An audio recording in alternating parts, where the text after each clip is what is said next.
انتخابات کے بارے میں اب تک یہ کہا جا رہا تھا، آپ کو پتہ ہے کہ کسی اور سے بات نہیں کر سکتے کہ انتخابات ڈیلے ہوں گے یا نہیں ہوں گے، انتخابات کے حوالے سے آپ صرف اپنی بیگم سے بات کر سکتے ہیں، obviously آپ دونوں تو کر سکتے ہیں، میں تو پھر اپنے میاں سے ہی بات کروں گی، لیکن انتخابات کے ڈیلے کی بازگشت ایک بار پھر شروع ہو گئی ہے 2023 تک. تو ہم لوگوں کو آخری دن تک تو یہ بتا جا رہا ہے کہ جی انتخابات ٹائم پر ہوں گے. واقعی میں 2024 میں ایسا ہی ہوگا؟ دیکھیں، علامہ اقبال نے یہ کہا تھا کہ سنہ تہذیب حاضر کے گرفتار غلامی سے بتر ہے بے یقینی. یہ جو بے یقینی ہے کسی معاشرے میں، وہ تمام امراض کی جڑ ہوتی ہے، تمام مسائل کی بنیاد ہوتی ہے، اور وہ بہت بڑی بدقسمتی ہوتی ہے. ہم 22-23 میں جو کچھ دیکھتے ہیں وہ بے یقینی تھی، جس کی وجہ سے ہمارا سیاسی بحران معاشی بحران میں تبدیل ہوا. معاشی بحران جو ہے وہ ایک سماجی بحران میں تبدیل ہوا، اور یوں لگنے لگا کہ بس جی پاکستان تو ڈیفالٹ ہوا کہ ہوا. تو اب بھی وہ بے یقینی ختم نہیں ہو رہی. اور یہ جو آپ بات کر رہی ہیں، اب جب نامینیشن پیپر داخل ہو گئے تو اس کے بعد تو یقین ہو جانا چاہیے تھا کہ اب الیکشن 8 کو ہوں گے. لیکن یہ جو فیصلے کل ہمارے سامنے آئے، جس وسیع پیمانے پر سامنے آئے اور جس انداز میں سامنے آئے، اس نے بے یقینی کو پھر بڑھا دیا. یہ ایک فیکٹر ہے، اور بھی کئی فیکٹر ہیں. دیکھیں، یہ جو عوام ہوتے ہیں، عوام کی اکثریت کا اعتماد ہی کسی ریاست کو، کسی معاشرے کو، کسی سسٹم کو مضبوط کرتا ہے. یہ جو عام طور پر کہتے ہیں نا جی معاشی بحران، معاشی عدم استحکام، یہ بذات خود کچھ بھی نہیں ہوتا. یہ سیاسی عدم استحکام کا بائی پروڈکٹ ہوتا ہے، پیداوار ہوتی ہے. اگر سیاسی استحکام نہیں ہوگا تو اس کے نتیجے میں معاشی عدم استحکام لازماً ہوگا. معاشی عدم استحکام ہوگا تو سماجی عدم استحکام بھی پیدا ہوگا. آج بھی اگر یہ ڈسکشن ہو، سپریم کورٹ نے کہا کہ یہ پتھر پر لکیر ہے، کاغذات نامزدگی جمع ہو گئے، لیکن آپ کہہ رہی ہیں کہ جی ابھی بھی شک موجود ہے اور اس کی کئی وجوہات موجود ہیں. آپ کو یقین ہے ارشاد صاحب؟ تو اگر آج ہم، آپ کو یقین ہے یا آپ کو بھی شک ہے؟ مجھے تو جب یہ 14 مئی کے اور اس سے پہلے 30 اپریل کی تاریخ آئی تھی، مجھے تو یقین تھا کہ کسی مہذب معاشرے میں، ایک آئین پسند معاشرے میں، آئین پر عمل کرنے والے معاشرے میں جب تاریخ کا اعلان ہو گیا تو الیکشن ہو جائیں گے. میں تو پر امید لوگوں میں سے ہوں. اگر نہیں ہوئے تو یہ میری بدقسمتی ہے.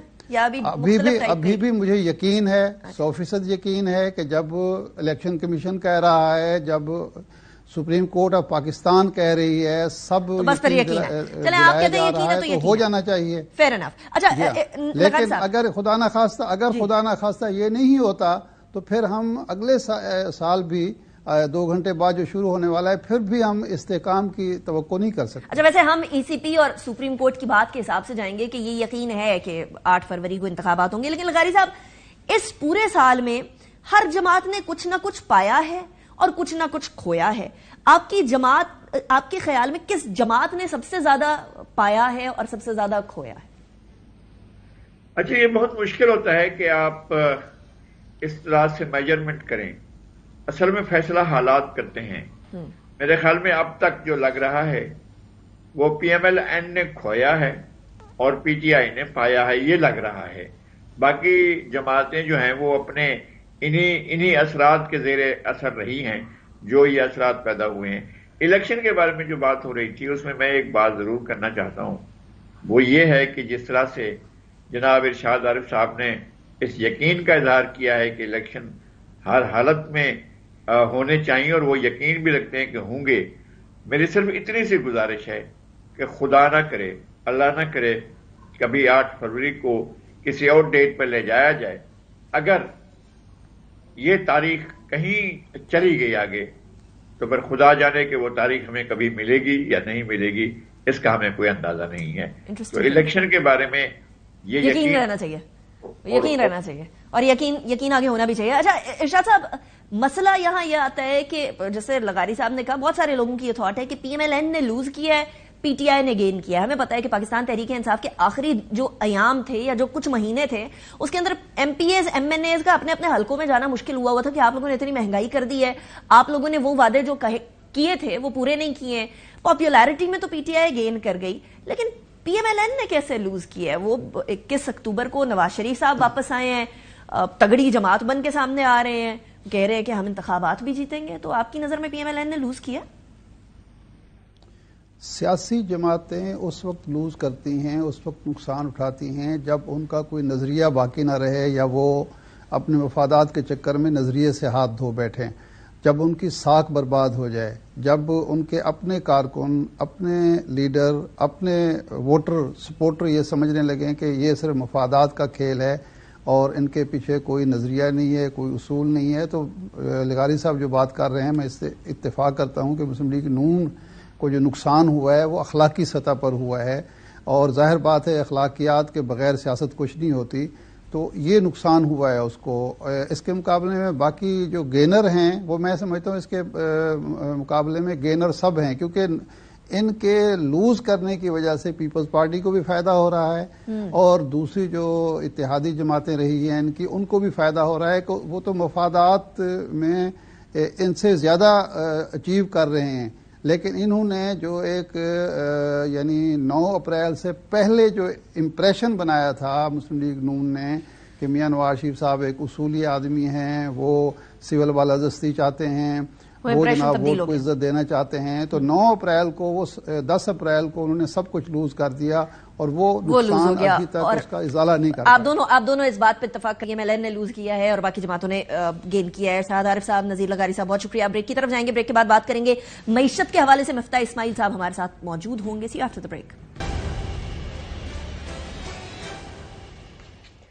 Welcome back after break. ذرا ملکی معیشت پہ پورے سال کیا اثر پڑا اس کی طرف بھی نظر ڈالیں گے. 2023 عام عوام کے لیے ایک بہت مہنگا سال تھا، اس لیے کیونکہ شے خورنوش کی قیمتوں کے اندر بیش بہا اضافے کے بعد ایک عام آدمی کے لیے وہ سٹینڈرڈ آف لیونگ جو کہ وہ 2022 میں رکھتا تھا وہ مینٹین کرنا مشکل ہو گیا. ذرا کچھ نمبرز میں آپ کے سامنے رکھوں گی کہ مہنگائی کا سال کس طریقے سے رہا. اس سال پچھلے سال کے کمپیریزن میں تقریباً ڈبل جو تھی وہ مہنگائی کی شرح تھی. اس بار مہنگائی کی شرح جو ریکارڈ کی گئی وہ 42.6 ریکارڈ کی گئی، جبکہ 2022 کے اندر یہی مہنگائی کی شرح 29.3% تھی. چنے کی دال کی قیمت 2022 کے اندر جو تھی وہ 210 روپے کے قریب تھی، بڑھ کے 250 روپے کے قریب پہنچ گئی ہے. ماش کی دال 400 روپے سے 600 روپے کے قریب پہنچ گئی ہے، اور مسور کی دال جو ہے وہ 260 سے 390 تک پہنچ گئی ہے. یعنی ایک عام شہری کے گھر کے بجٹ کے اندر تقریباً 100% کا اضافہ ہوتا ہوا ہمیں نظر آیا ہے. چینی جنوری میں 110 روپے کی تھی، پھر 2023 کے ہی مڈ کے اندر یہ تقریباً 220 روپے تک پہنچ گئی، اور اب حکومتی مداخلت کے بعد یہ تقریباً 140 روپے پر ہے. اسی طریقے سے درجہ اول گھی کی قیمت 590 سے ہو کر 480 تک اس کو گرایا گیا، ایٹ لیسٹ کچھ ڈاؤن کیا گیا. کوکنگ آئل 630 روپے پر آ گیا تھا، سستا ہو کر 520 تک بھی کیا گیا. یعنی it was a mix and match. اگر آپ مڈ آف 2023 تک دیکھیں تو مہنگائی بہت بڑھ چکی تھی، لیکن اس گورنمنٹ نے آ کر کچھ کوشش کی. اسی سال کے اندر بہت اہم معاملات ہوئے. اس بار سودی جو واپسی ادائیگی واپس کی ہے ہم لوگوں نے، اس کے اندر بھی اچھا خاصا اضافہ ہوا ہے. ٹوٹل 43% اضافہ ہوا ہے جو انٹرسٹ کی پیمنٹس پاکستان نے کرنی تھی اپنے لونز کے اوپر، اور یہ پچھلے سال کے کمپیریزن میں 43% کا مطلب یہ ہے کہ اس بار 4.83 ہزار ارب روپے کی سطح پر پہنچ گئی ہیں یہ سودی ادائیگیاں. ناٹ جسٹ دیٹ، معیشت کے لیے یہ سال انٹرسٹنگ اس لیے بھی رہا بیکاز مالی سال 2022-23 میں معیشت کی شرح نمو 1% سے بھی کم ہو گئی، یعنی 0.29% پر ہم لوگ رہے. 2024 کے اندر جی ڈی پی کی شرح نمو 2.5% تک ایکسپیکٹ کی جا رہی ہے. یہ اسٹیٹ بینک کا تخمینہ ہے. زر مبادلہ کے ذخائر ابھی بھی کو بہت اپریشیبل لیول تک نہیں ہے. ٹوٹل بینکس کو اور اسٹیٹ بینک یعنی پرائیویٹ بینک اور اسٹیٹ بینک کے زر مبادلہ کو ملا کر ہمارے پاس 12 ارب 85 کروڑ 57 لاکھ ڈالر ہو چکی ہے کمرشل بینکوں اور اسٹیٹ بینک کو ملا کر.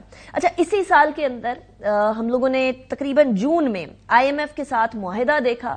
یہ معاہدہ اس ٹائم پہ بڑا اہم تھا. اسحاق ڈار صاحب نے اس کی اناؤنسمنٹ کی. اسی سال ہم لوگوں نے ایس آئی ایف سی کے قیام کی طرف پاکستان کو بڑھتے ہوئے دیکھا. ایس آئی ایف سی کے قیام کے بعد مختلف شعبوں کی طرف مائنز اینڈ منرلز ہو گئے، اس کے اندر آئی ٹی سیکٹر ہو گیا، فارمنگ ایگریکلچرل سیکٹر ہو گیا. اس تمام کی طرف بھی ہم لوگوں نے توجہ بڑھتی ہوئی دیکھی.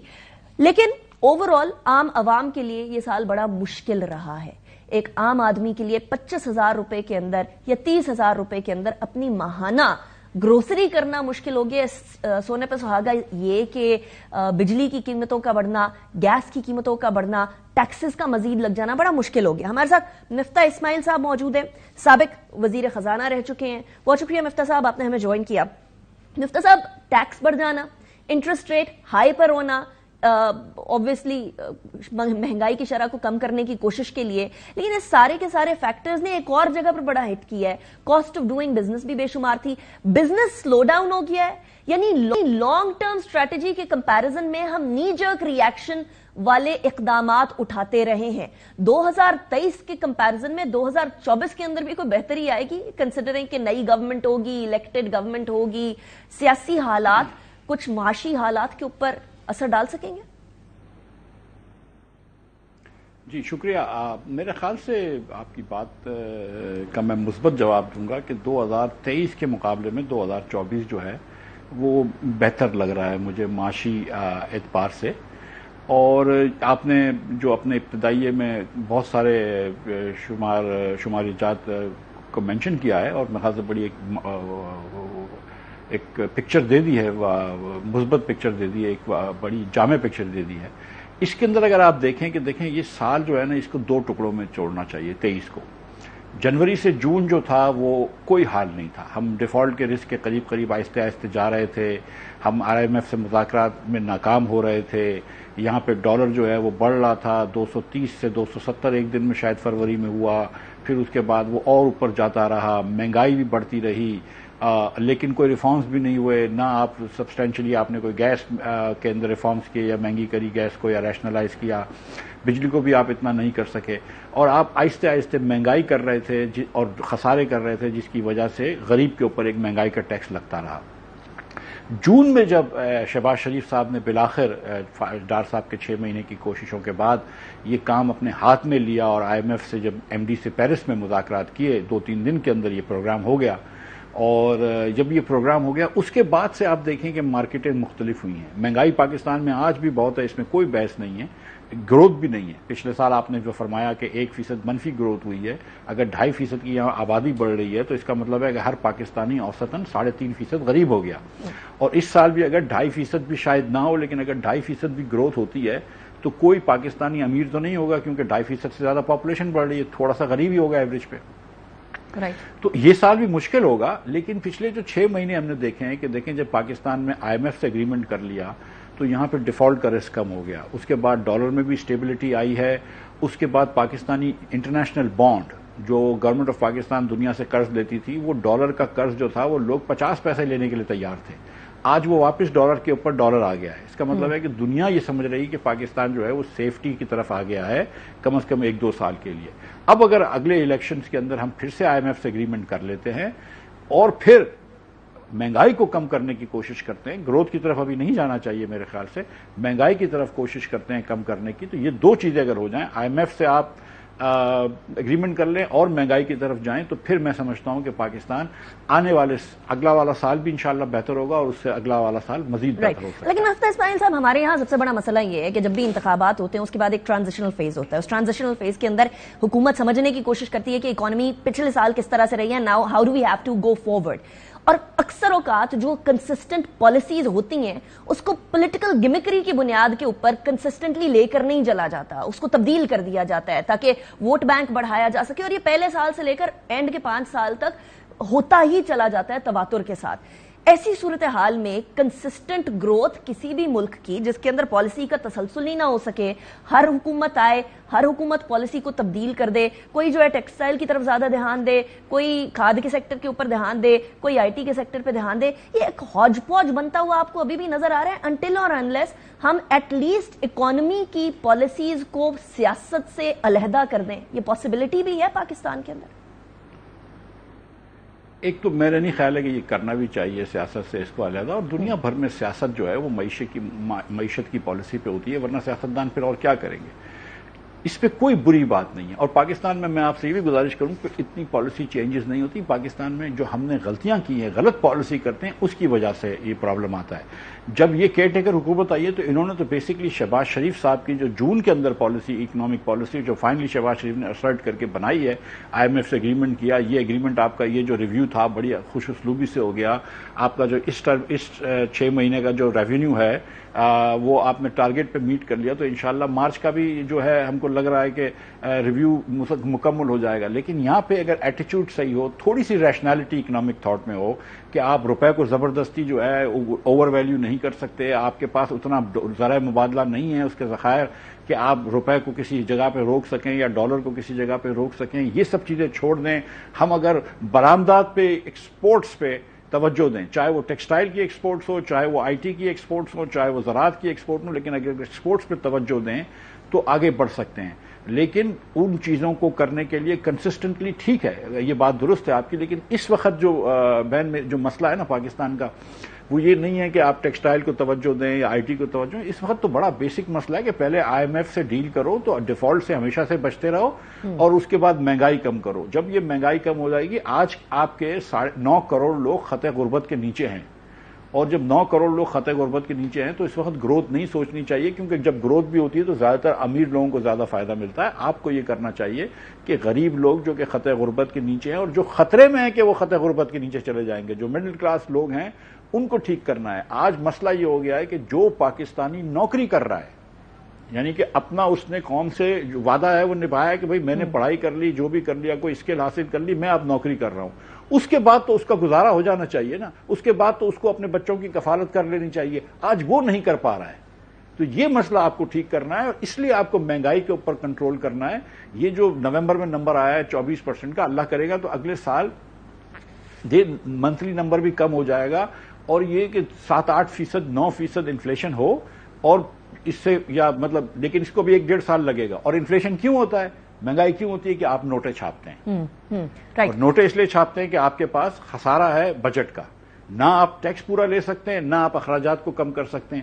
تو یہ اگر دونوں چیزوں کا فرق ہوگا، اخراجات زیادہ ہوں گے، وسائل کم ہوں گے، تو نوٹیں چھاپنی پڑیں گی، اور یہ نوٹیں چھاپنا ہے جس کی وجہ سے مہنگائی ہو رہی ہے. اچھا مفتی اسماعیل صاحب، اگر 2023 کا اوور ویو دیکھا جائے تو what was one disastrous decision, economic decision، اور ایک کوئی ایسا ڈیسیژن 2023 کے اندر جس نے اکانومی کو پھر سے بہتری کی طرف ڈالا؟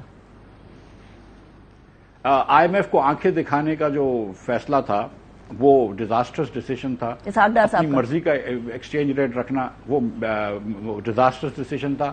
اور آئی ایم ایف سے جا کر پھر ایک مرتبہ مذاکرات کر کر ان کو واپس ان سے ایگریمنٹ کرنا جو تھا وہ ٹرننگ پوائنٹ تھا. وہی ٹرننگ پوائنٹ ہے اکانومی کا. آج آپ دیکھیں کہ اسٹاک مارکیٹ جو ہے وہ کچھ 60,000 کے لیول پہ ہے، یہ اسٹاک مارکیٹ 38,000 کے لیول پہ تھی. پاکستان کا بانڈ آج ڈالر کا بانڈ ڈالر کا ہو گیا ہے. یہ جو پاکستان کا بانڈ تھا یہ 50 پیسے کا ہوتا تھا.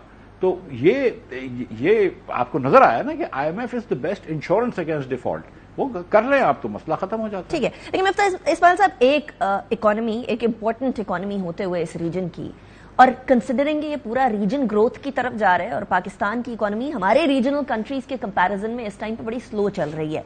اگر اس کو دیکھیں اور آئی ایم ایف کے پروگرامز کو دیکھیں تو کب تک ہم آئی ایم ایف کے پروگرامز میں رہیں گے، یا ہماری مجبوری ہوگی کہ ہم آئی ایم ایف کے پروگرامز میں رہیں، اور کیسے نکلیں اس سے؟ جب تک ہم اپنا حال خود ٹھیک نہیں کر لیتے، جب تک ہم اپنی معیشت خود نہیں چلا سکتے، جب تک پاکستان کی معیشت دیرپا بنیادوں پہ ٹھیک نہیں ہو جاتی، جب تک آپ کو آئی ایم ایف کے پاس جانا پڑے گا. آپ یہ کہہ رہے ہیں کہ ایک آدمی جو کہ سگریٹ بھی پیتا ہے، ایک آدمی جو کہ ایکسرسائز بھی نہیں کرتا ہے، جو کھانا بھی غلط کھاتا ہے، وہ بیمار کیوں رہتا ہے؟ بھئی اس لیے بیمار رہتا ہے، اس لیے ڈاکٹر کے پاس جانا پڑتا ہے. آپ یہ چیزیں ٹھیک کر لیں، انشاءاللہ تعالیٰ آپ کو ڈاکٹر کے پاس نہیں جانا پڑے گا. دنیا کا کوئی ملک ترقی نہیں کرتا جو آئی ایم ایف کے پاس جاتا ہے. آئی ایم ایف کے پاس جانا ایک ڈاکٹر کے پاس جانے کا مترادف ہے، بلکہ آئی سی یو میں جانے کا مترادف ہے. آپ کو آئی ایم ایف سے جان چھڑوانی ہوگی، اور اس کے لیے اپنے پیروں پہ کھڑے ہونے کی کوشش کرنی ہوگی. جب آپ کا 50, 60, 70 بلین کا امپورٹ ہو تو 30 بلین کا ایکسپورٹ ناکافی ہے. یہ بات آپ کو سمجھنی ہوگی. اگر آپ کا 40% بچہ اس وقت جسمانی طور پہ اسٹنٹڈ ہے، اور وہ اس کے جسمانی طور کی وجہ سے وہ مینٹلی اسٹنٹڈ ہو جاتا ہے، اور اس کے علاوہ 20% بچہ آپ کا ویسٹڈ ہے، 60% بچہ پاکستانی جو ہے اس کو بھوک سے وہ بلک رہا ہے اور اس کو خوراک نہیں مل رہی. آدھے پاکستانی بچے اسکول میں نہیں ہیں, آدھے پاکستانی بچے اسکول میں نہیں ہیں, تو یہ ملک تو ترقی نہیں کر سکتا نا میری بہن. اس دور میں آپ اگر جاہلوں کی ایک نسل پوری پیدا کر رہے ہیں تو وہ ترقی نہیں کر سکتا. 80 لاکھ بچہ ادھر پیدا ہو رہا ہے, کیا 5 سال بعد اس کو اسکول میں ڈالنا ہوگا؟ کیا آپ کے پاس اس کے وسائل ہیں؟ کیا کسی سیاسی لیڈر نے اس کی بات کی ہے کہ یہ 80 لاکھ بچوں کو کیسے اسکول میں ڈالیں گے؟ کیا کوئی پاپولیشن پلاننگ پہ بات ہوئی ہے؟ تو معاشی پالیسی کو چھوڑ دیں. ہمارا وہ تو ہمارے مینیفیسٹو کا حصہ ہی نہیں ہوتا. یہ باتیں تو ہمارے مینیفیسٹو کا حصہ ہی نہیں ہوتی نا, پاپولیشن والی چیزیں. یہ تو پھر اس کو بڑا برا سمجھا جاتا ہے. میری بہن, جب تک کہ آپ ہیومن ڈیولپمنٹ انڈیسیز پہ توجہ نہیں دیں گی, آپ نے جو بات کی کہ ہم ساؤتھ ایشیا کے ممالک سے پیچھے رہ رہے ہیں, آپ ساؤتھ ایشیا کو چھوڑ دیں. ہم تو بہت ساری چیزوں میں سب سہارن افریقہ کے ملکوں سے پیچھے رہ رہے ہیں. پاکستان میں 28 دن کے پہلے 28 دن زندگی کے اندر جتنے بچے وفات پاتے ہیں وہ دنیا کا سیکنڈ ورسٹ ہے. لیسوٹو ہم سے برا ہے اور ساؤتھ سوڈان اور ہم سیکنڈ ورسٹ ہیں. Absolutely. اب آپ مجھے بتائیے پاکستان میں کانگو کی جتنی آبادی تیزی سے بڑھ رہی ہے. very important aspect of the entire economy of Pakistan. مفتاح اسماعیل صاحب, thank you very much for joining me in the program. ہم لوگ اکانومی کو بہتر کرنے کے لیے پاپولیشن کے کنٹرول کی طرف تو بات کر ہی نہیں سکتے نا. پاپولیشن کے کنٹرول کی طرف بات کریں تو بہت سارے اور فتوے بھی جاری ہو جایا کرتے ہیں, لیکن افسوس کی بات یہ ہے کہ یہ ایک ریالٹی ہے جس کو ہمیں سمجھنے کی ضرورت ہے. پاکستان کی اکانومی تب تک صحیح نہیں ہو سکتی ہے جب تک ہم ہیومنز کو, یعنی انسانوں کو, سٹیزنز آف پاکستان کو سینٹر آف اکنامک پالیسیز پہ نہ رکھیں. بریک کی طرف جائیں گے. بریک کے بعد بات کریں گے کہ پورے سال 2023 کے اندر انٹرنیشنل لیول کے اوپر کیا کیا تبدیلیاں آئیں. بڑی اہم تبدیلیاں تھیں, ہمارے خطے کے اندر بھی بڑی اہم تبدیلیاں رونما ہوئیں, سب کی طرف نظر آ رہی ہیں. Welcome back after break. اب ذرا نظر دوڑاتے ہیں کہ عالمی افق پر 2023 کا سال کیسا رہا, اوور آل انٹرنیشنلی بھی اور ہمارے خطے کے حوالے سے بالخصوص, اور پاکستان کے اوپر کیا کیا اثرات مرتب ہو سکتے ہیں ان سارے ایونٹس کے. سب سے پہلے بات کریں گے, یہ روس اور یوکرین کی جنگ کو 2 سال فروری کے مہینے میں مکمل ہو گئے. 24 فروری کو روس کی جانب سے یوکرین پر کیے جانے والے بڑے حملے کو 2 سال مکمل ہوئے ہیں. چینی کرنسی نے امریکن ڈالر کو یوان نے, یعنی چائنا کے جو کراس ٹریڈ بارڈر کے جو ہوتی ہے پیمنٹس, اس کے اندر پیچھے چھوڑ دیا. یو ایس ڈالرز کا جو پرسنٹیج تھی اس ٹریڈ کے اندر, پیمنٹس کے اندر, وہ کم تھا اور یوان کا زیادہ تھا. ریکارڈ گرم ترین سال رہا ہے.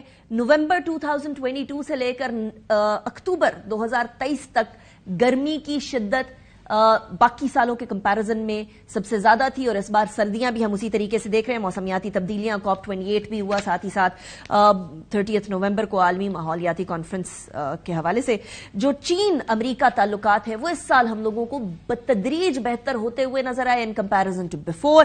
امریکہ اور چین کے صدور کے درمیان تقریباً 1 برس بعد ملاقات ہوئی سان فرانسسکو کے اندر. بھارت کے معاملات ذرا خراب ہوتے ہوئے نظر آ رہے ہیں ہمیں پوری دنیا کے اندر. کینیڈا کے سرزمین میں دہشت گردی کرنا اور وہاں ایک سکھ لیڈر کو مار دینا, اس کے تمام شواہد کینیڈا سامنے لے کر آ گیا. اور اس کے بعد پھر امریکہ کے اندر بھی اسی طرح سے ایک سازش سامنے آئی کہ وہاں بیٹھے, یعنی امریکہ کی سرزمین پر بیٹھے ایک لیڈر کو کس طریقے سے قتل کرنے کی سازش بنائی گئی. بھارت کے اندر انتہا پسندی بڑھتی چلی جا رہی ہے, اور وہ بھارتی انتہا پسندی اب بھارت کی سپریم کورٹ تک پہنچ گئی ہے. مقبوضہ کشمیر کی خصوصی حیثیت کے حوالے سے بھارتی سپریم کورٹ نے فیصلہ کیا. دسمبر 2023 میں بھارتی سپریم کورٹ نے جموں کشمیر کی خصوصی حیثیت ختم کرنے کا جو 5 اگست 2019 کا فیصلہ تھا اس کو برقرار رکھا ہے. بھارت نے 2019 کے اندر مقبوضہ کشمیر کی خصوصی حیثیت کو ختم کر دیا تھا آرٹیکل 370 اور 35A کو ابولش کر کے.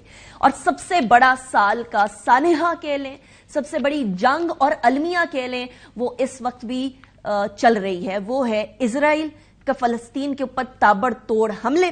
ان حملوں کے اندر جواز بنایا گیا 7 اکتوبر کے جو حماس کا سرپرائز اٹیک تھا اسرائیل میں, لیکن یاد رکھیے کہ حماس 1987 میں بنی تھی. 1947 سے لے کر 1987 تک تقریباً ان 4 دہائیوں کے اندر 40,000 کے قریب فلسطینیوں کو آلریڈی اسرائیل شہید کر چکا تھا. اب یہ جو صورتحال ہے یہ 86 دنوں سے مسلسل چل رہی ہے اسرائیل کی اور فلسطین کے ساتھ, اور اس ٹائم تک تقریباً 58,000 فلسطینی